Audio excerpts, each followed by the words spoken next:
네, 안녕하세요, 청취자 여러분. 오늘 저희가 함께 아주 깊이 들여다볼 주제는 바로 통풍입니다. 이거 정말 바람만 스쳐도 아프다. 이런 표현이 나올 정도로 극심한 통증으로 유명한 질환이죠. 네, 맞습니다. 통풍하면 뭐랄까 격렬한 통증부터 딱 떠올리시는 분들이 아마 많으실 거예요. 과거에는 이제 잘 먹는 분들, 소위 황제병이다, 부자병이다, 뭐 이렇게 불리기도 했었고요. 네, 그랬죠.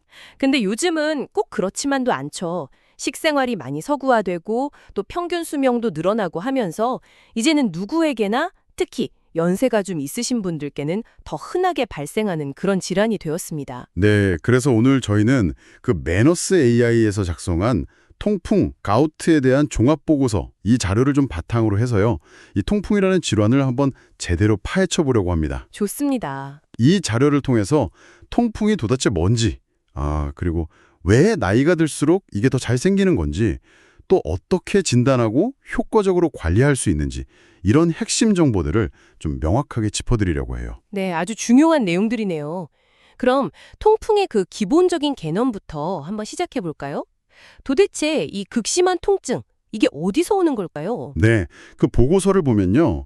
통풍은 우리 피 속에 요산이라는 물질, 이 농도가 비정상적으로 높아져서 생기는 문제라고 해요. 아, 요산이요? 네, 이 요산이 결정 형태로 깍 변해서 관절이나 뭐 주변 조직에 쌓이면 우리 몸이 이걸 이물질이다 이렇게 생각하고 막 공격하면서 염증 반응이 확 일어나는 거죠.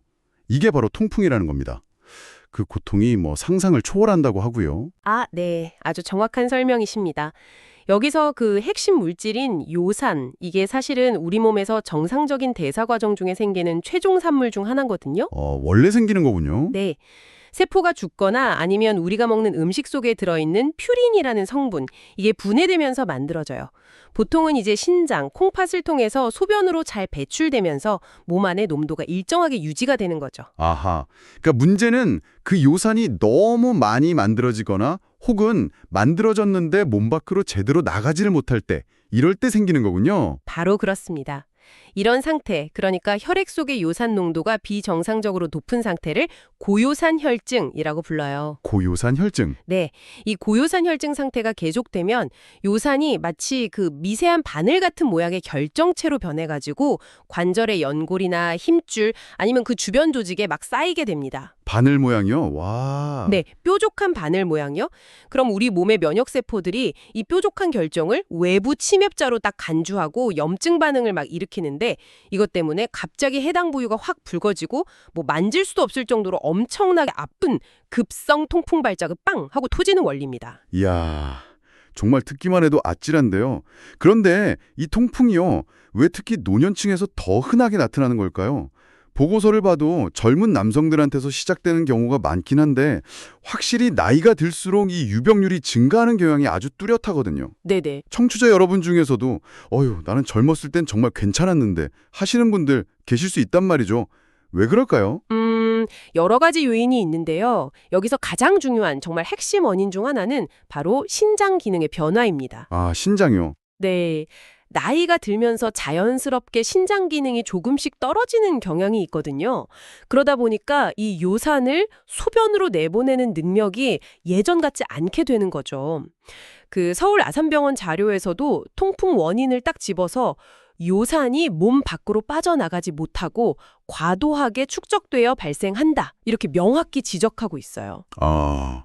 그러니까 노화 자체 때문에 이 요산을 처리하는 시스템의 효율이 뚝 떨어지는 게 크다 이 말씀이시군요.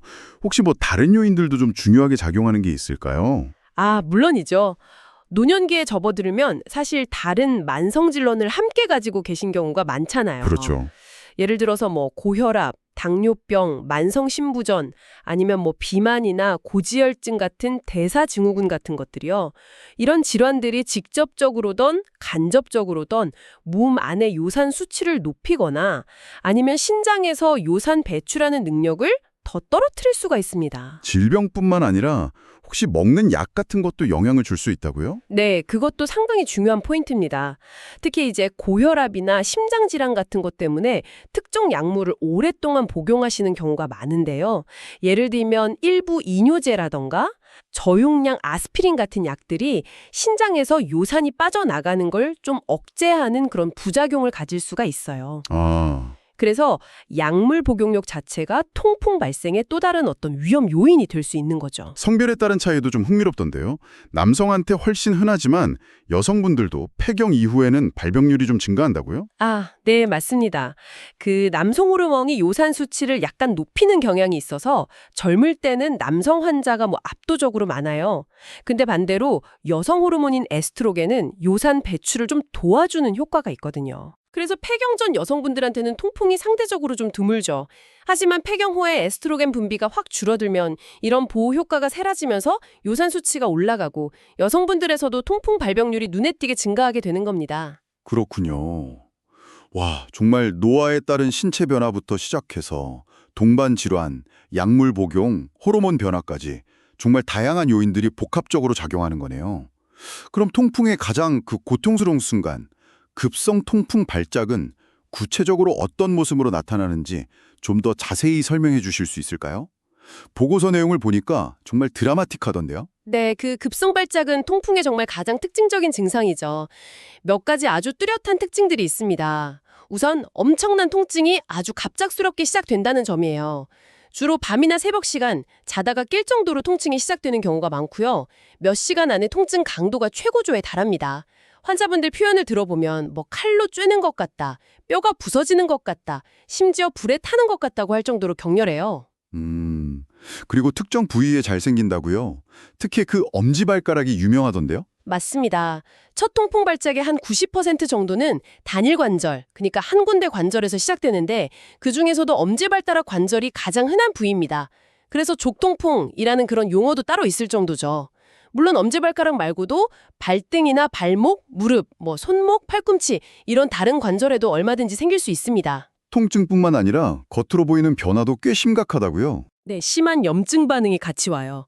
해당 관절 부위가 검붉은색으로 변하면서 뜨끈뜨끈해지고 아주 퉁퉁 부어오릅니다. 어느 정도냐면요.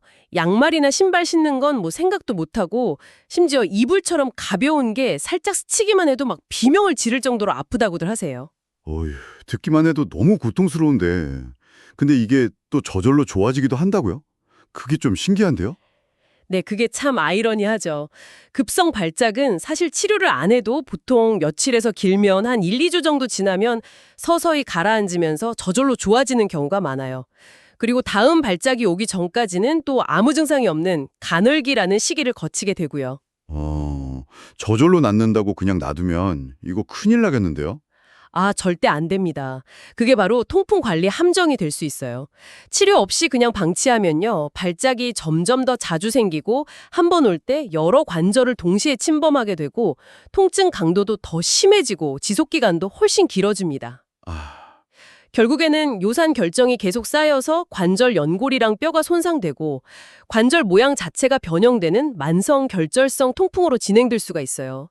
이때는 통풍 결절이라고 부르는 그 요산 결정 덩어리가 관절 주변이나 귓바퀴, 팔꿈치 뒤쪽 같은데 울퉁불퉁하게 만져지기도 하고 심하면 피부를 뚫고 하얀 가루처럼 나오기도 합니다. 정말 무섭네요. 결국 이 모든 문제의 근원은 피 속의 요산 농도가 높은 고요산 혈증인데 이게 유전적인 소인도 있겠지만 보고서에서는 특히 식습관 같은 환경적 요인의 중요성을 계속해서 강조하고 있더라고요. 네, 맞습니다. 유전적으로 요산 대사에 좀 문제가 있는 경우도 분명히 있지만 많은 경우에 생활 습관, 특히 우리가 뭘 먹느냐 하는 것이 요산 수치에 정말 큰 영향을 미칩니다. 어떤 음식을 즐겨 먹느냐가 통풍 발작의 어떤 방아쇠 역할을 할 수도 있고요. 장기적인 관리에도 아주 중요한 변수가 되는 거죠. 대표적으로 어떤 음식들이 좀 문제가 될까요? 흔히 퓨린 함량이 높은 음식을 조심하라고들 하잖아요. 네, 바로 그게 핵심입니다. 퓨린이란 성분은 우리 몸 안에서 대사 과정을 거쳐서 최종적으로 요산이 되기 때문에 퓨린 함량이 높은 음식을 많이 먹으면 당연히 혈중 요산 농도가 올라가겠죠. 보고서에서 지적하는 대표적인 고퓨린 식품으로는 이제 붉은색 육류 있잖아요. 소고기, 돼지고기 같은 거, 그리고 동물의 내장, 간, 곱창, 콩팥 이런 거요.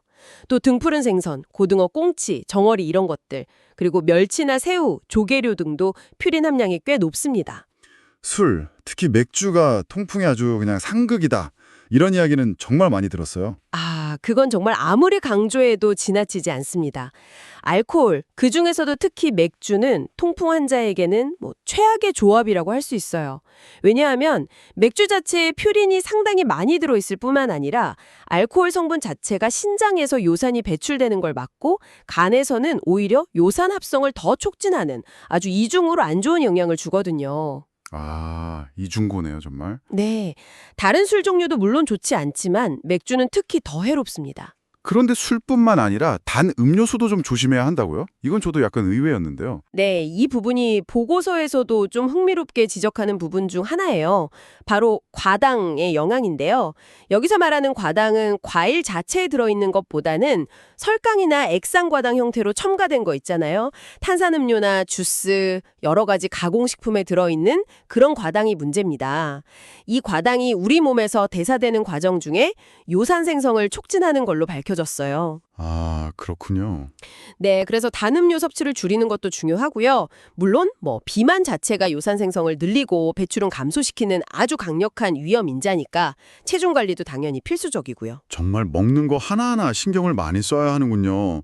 그럼 이렇게 다양한 원인과 증상을 가진 통풍을 정확하게 진단하려면 어떤 검사들이 필요한가요? 관절 아픈 병이 한두 가지가 아닐 텐데요. 맞습니다. 증상만으로는 이게 통풍인지 다른 병인지 헷갈릴 수 있기 때문에 정확한 진단이 정말 매우 중요합니다. 통풍 진단에 있어서 가장 확실한 검사, 그러니까 확진 검사, 골드 스탠다드라고 부르는 것은 바로 관절액 검사입니다. 관절액 검사요? 네, 급성 염증이 있는 관절에 직접 주사바늘을 찔러서 관절액, 윤활액을 조금 채취해요. 그런 다음에 이걸 편광현미경이라는 좀 특수한 현미경으로 관찰하는 방법인데요. 이때 그 특징적인 바늘 모양의 요산 결정이 딱 관찰되면 이건 통풍이다 하고 확진할 수 있는 거죠. 이야, 현미경으로 직접 그 결정체를 확인하는 거군요. 뭔가 결정적인 증거를 딱 접는 그런 느낌인데요. 그 외에 보조적인 검사들도 있겠죠? 물론입니다. 혈액 검사를 통해서 피 속의 요산 수치를 재는 것이 기본이죠. 보통 혈중 요산 농도가 남성은 7.0mg/dL, 여성은 6.0mg/dL 이상이면 고요산 혈증으로 보는데요. 근데 여기서 중요한 함정이 하나 있어요. 함정이요? 네, 급성 통풍 발작이 아주 심할 때는 좀 역설적이게도 요산 수치가 일시적으로 정상 범위로 떨어지는 경우가 꽤 있다는 겁니다. 아픈데 수치는 정상일 수 있다고요? 네, 그래서 발작 중에 요산 수치가 정상이라고 해서 통풍 아니네 이렇게 단정할 수는 없다는 거죠. 그리고 또 영상 검사, 예를 들면 X선 촬영이나 관절 초음파, 아니면 요즘에는 이중에너지 CT, DCT 같은 최신 기법도 있는데 이런 걸 통해서 관절이 얼마나 손상됐는지 아니면 연조직에 요산 결정이 쌓여 있는지 통풍 결절 이런 걸 확인하기도 합니다. 비슷한 증상을 보이는 다른 질환들이랑 구별하는 것도 아주 중요하겠네요. 매우 중요하죠. 이걸 이제 감별 진단이라고 하는데요. 예를 들어서 가성통풍이라는 병이 있어요. 이름처럼 통풍이랑 증상이 아주 비슷한데 이건 칼슘 피로인산염 CPPD라는 다른 종류의 결정이 원인이거든요. 이건 관절액 검사에서 보이는 결정 모양이 달라서 감별할 수 있고요. 또 관절에 세균이 감염돼서 생기는 화농성 관절염, septic arthritis는 빨리 치료해야 하는 응급 상황이기 때문에 신속하게 감별하는 게 중요한데 이건 관절액 배양 검사에서 세균이 자라는지 확인해서 구별합니다. 그리고 만성적인 관절염의 대표 주자인 류마티스 관절염과는 주로 어떤 관절을 침범하는지 그 패턴, 대칭성, 다발성 이런 거라든지 혈액 검사 소견, 임상 경과 이런 것들을 종합해서 감별하게 되죠. 자, 그럼 이렇게 정확한 진단이 내려졌다면 이제 치료 이야기를 좀 해봐야겠죠. 보고서를 보니까 치료의 목표는 아주 명확하더라고요. 첫째, 현재의 급성 발작을 가능한 한 빨리 가라앉히고, 둘째, 통풍 발작이 다시 안 생기게 예방하고, 셋째, 장기적으로 통풍 결절이나 관절 변형 같은 합병증이 생기지 않도록 막는 것. 이걸 위해서 크게 두 가지 축, 그러니까 약물 치료하고 생활 습관 교정, 이게 핵심이라고요? 네, 맞습니다. 그 두 가지가 통풍 관리에 정말 양대산맥이라고 할 수 있습니다. 우선 약물 치료는 상황에 따라서 크게 두 가지 종류로 나눠볼 수 있어요. 첫 번째는 급성 통풍 발작이 딱 왔을 때 쓰는 약입니다. 이때 목표는 최대한 빨리 통증이랑 염증을 가라앉히는 거죠. 주로 이제 비스테로이드성 소염 진통제, NSAID, 콜기친, 아니면 경우에 따라서는 스테로이드 주사나 먹는 약을 사용합니다. 네, 급할 때 쓰는 약, 그리고 발작이 좀 가라앉은 다음에는 장기적인 관리를 위한 약을 써야 하는군요. 이게 바로 혈중 요산 수치를 낮추는 요산 저하제죠. 네, 그렇습니다. 이게 통풍의 근본 원인인 고요산 혈증을 조절하는 핵심 치료입니다. 목표는 혈중 요산 농도를 일반적으로는 6.0mg DL 미만으로, 만약에 통풍 결절이 있는 환자분이라면 더 낮춰서 5.0mg DL 미만으로 유지하는 거예요. 여기서 정말 중요한 점은 이 요산 저하제는 급성 발작이 완전히 가라앉은 다음에 복용을 시작해야 한다는 것, 그리고 일단 시작하면 대부분의 경우 정말 평생 꾸준히 복용해야 한다는 사실입니다. 아, 평생이요? 네, 임의로 그냥 중단하면 요산 수치가 다시 스멀스멀 올라가서 재발하기가 아주 쉽거든요.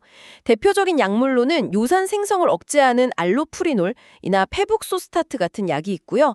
아니면 신장으로 요산 배설을 촉진하는 벤즈브로마론 같은 약도 있습니다. 약물 치료만큼이나 생활습관 교정의 중요성도 보고서에서 계속 강조하고 있던데요. 네, 약물 치료 효과를 최대한 끌어올리고 재발 위험을 줄이냐면 반드시 같이 가야 합니다.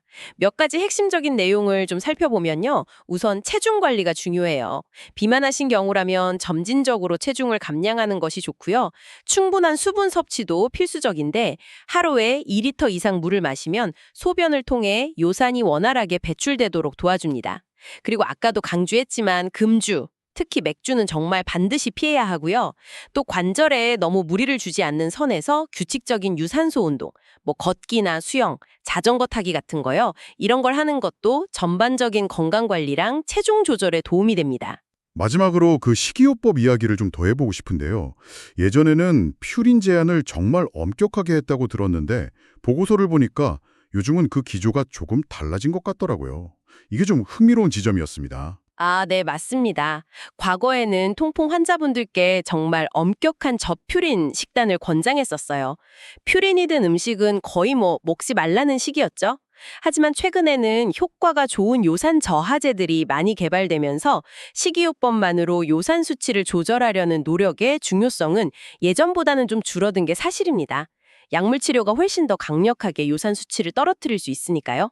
그럼 이제 식이요법은 그렇게까지 신경 안 써도 되는 건가요? 관리의 기본적이면서도 아주 중요한 부분입니다. 건강한 식습관은 약물 치료의 효과를 도와주고 통풍 발작의 빈도를 줄이는 데 분명히 도움을 줄 수 있어요. 더 나아가서 통풍 환자분들은 심혈관계 질환이나 대사증후군 같은 다른 건강 문제를 같이 가지고 계신 경우가 많거든요. 그래서 건강한 식단은 이런 동반 질환을 예방하고 관리하는 데도 필수적입니다. 약만 믿고 식습관을 완전히 그냥 놓아버리는 건 바람직하지 않죠. 그렇군요. 약의 효과가 좋아졌다고 해서 기본을 잊으면 안 된다. 이런 말씀이시네요. 그럼 현재 권장되는 식이요법의 핵심은 뭘까요? 무엇을 줄이고 또 무엇을 먹는 게 좋을까요? 네, 보고서 내용을 좀 요약하면 이렇습니다.